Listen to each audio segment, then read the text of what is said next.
Please watch part 1 of this or else it won't make any sense.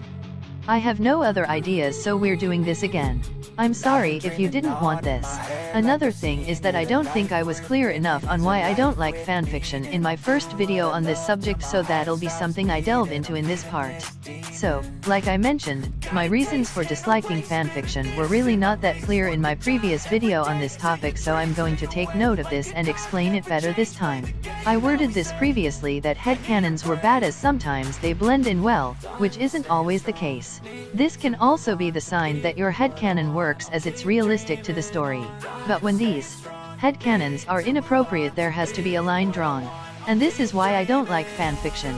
Online, these stories can be completely separate from any part of the show, like personality stripping and aging up characters. This part will be discussed later, and only has the purpose of being NSFW. This is weird within communities such as the anime community, as lots of anime center around minor characters. So ideally this content should only be written about and for of-age people/characters.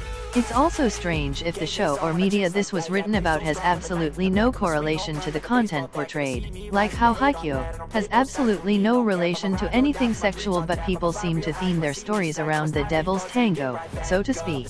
So personally, I think fanfiction can often be morally questionable. However, some fanfictions can be cute or sweet and can add depth to the original story or characters. So in my opinion, some fanfiction can be good, but others really should be looked down on when it's written about minors. My first new point is that gatekeeping can sometimes go too far. I understand that everyone, at some point in their lives, will gatekeep. Most probably won't have done this intentionally. But what exactly is gatekeeping? Gatekeeping, as defined by Google, is the activity of controlling, and usually limiting, general access to something. Often, within fandoms, this is things like saying you can't be in said fandom because you don't see the original media the same way as other people in the community. For example, my association with the anime and manga series My Hero Academia would be different to a person within the community who watched or read it since it was first released in 2014.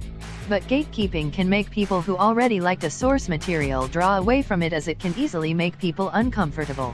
In some cases, gatekeeping a source material can do some good, like keeping inappropriate shows out of recommended content of minor characters, or keeping bad people, cough cough, out of fandoms for the sake of everyone's safety. So I personally think that some gatekeeping can be good, but in the sense of protecting minors, etc. But a lot of the time it just causes unneeded stress and arguing within a community. Next, I want to talk about is when people within a fandom are rude all the time for no reason. In some communities, this is more common than others, with the community somehow finding something to argue about every waking second of the day. An example of this is the Twitter community for the Dream SMP. Heads up, I don't hate the members or the SMP nor its community. The Twitter community for this fandom can be so toxic. Whenever something happens within this fandom that stirs slight controversy, the entire community is torn into shreds of what it could be. Within minutes, the space can go from people making new friends to literal hell in the form of a bird-themed app. The community easily turns on its head and more arguments. Quick thing to mention, I know that A, the whole community isn't like this, and B, it's not just this community that has this issue. This point was just my opinion based on the experience I had when I was in the community from late last year until probably this summer. I have no idea what this side of the internet is like anymore, but I do still see the occasional thing about it in from people who I watch who do still watch the Dream SMP. Next, let's discuss when fandoms defend bad actions that happen either by a real person or in a source media simply because they think that cancel culture is bad. In some cases, this can be defending things like SA. This can be within a source or from a human. Either way, this cannot be defended. And I know there's the Kuttner argument of it's just physitonal, but this is not the case. You see, fiction bleeds into reality very easily. Some people will see this portrayed in their favorite media or by their favorite creator and think that it's okay. Obviously, it isn't okay, but portraying things like these in a positive light will only push the idea that defending these things is okay. In this instance, not defending these types of behaviors is not cancel culture, it's protecting innocent people from monstrous behavior and trying to deter others from committing such heinous acts too. And then there are sides of these fandoms that glorify these topics, but we don't talk about that. This point mainly just goes for fandoms where the source is based on real people. Not respecting boundaries can cause so many problems where they're not needed. This point might not be too fleshed out as I would think it's self-explanatory, but let's get into it. If you choose not to respect someone's boundaries, then that's a jerk move. If someone expresses they don't want to show their face, they don't have to, and you shouldn't go looking for their face. The same thing could be said for people with tics not wanting people trying to trigger them, e.g. on a live stream. That's just common sense. Both of these examples can cause extreme distress to an individual, and it's just rude and disrespectful. Adding on to my earlier point of people being rude to one another is when people expand this cruelty to the source material, whether that be making rude comments about a plus-sized character or releasing personal information about celebrities. Both of these are bad things to do, while thinking that you making comments about a character won't reflect on others is kind of stupid. I know there's also the argument again that they're fictional, but when a source uses human characters, comments about things like weight will reflect onto how some people who actually live like this, and they'll feel bad.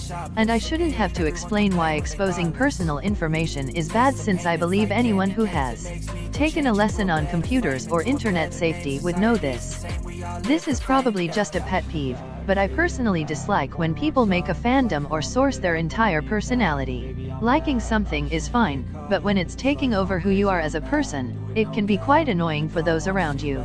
For example, back in the day, Harry Potter fans used to joke around about how people could no longer be friends because they were in other houses, but it can sometimes make up so much of a person's life they change themselves entirely to fit this narrative. It can be quite sad when you're tasked with watching someone you care about lose themselves completely. You can like something without embodying it. Talking about something a lot does not mean you're making it your entire personality. But never taking a break from the source material and changing yourself is doing so. Another example is when people watch My Hero Academia and they try too hard to be like one of the characters, like people pretending to be stupid so they can say they're like Kaminari Denki, or when randomly change themselves to have aggressive personalities like Bakugo Katsuki when they were really friendly before.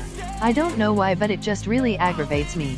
Sure, like a source, but please don't try and change yourself so drastically. You just need to be you. This will be enough to get people to care about you. Changing yourself will only get people to love a false version of you. I think this is where I'm going to end this video. I hope this short-lived series type thing has given you an insight to my thoughts on fandoms and things that rub me the wrong way that aren't mainly about TikTok this time. I'm kidding, but I think this video helped me to explain my other point about fanfiction better and just have a rant. It's been an odd week, and I think that these rants are a good outlet for me.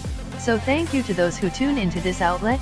My channel has had some big changes this year, yet I've probably gained more than I lost from this change. Thank you all for making this space so welcoming for me to continue and look forward to creating content for. I hope that this content is as enjoyable for you to watch as it is for me to make. Well, the final editing is a pain in the ass, but we don't talk about that part. Note before I end for today, I just got my vaccination, so please, if you're eligible to do so, get yours too so we can fight this issue head first, and I mean my C19 vax, by the way. Thanks for listening, and feel free to leave your thoughts in the comments below. Until next time, see you lovely lot later. Dot. I don't ever wanna be alone. I don't really ever feel at home. On my own, in the zone. That's the only way I know. Feeling low, about to blow back up. Here I won't ever let the doubt creep in. Gotta pop a couple more aspirin. I don't think I'll ever let you in. Easier to break it off best friends. I don't really understand myself. I don't really understand, need help. I don't wanna be left on the shelf. Couldn't even hear me if I yelled. It's so cold outside. I'm alone, I'm alright. It's so cold outside. I'm alone.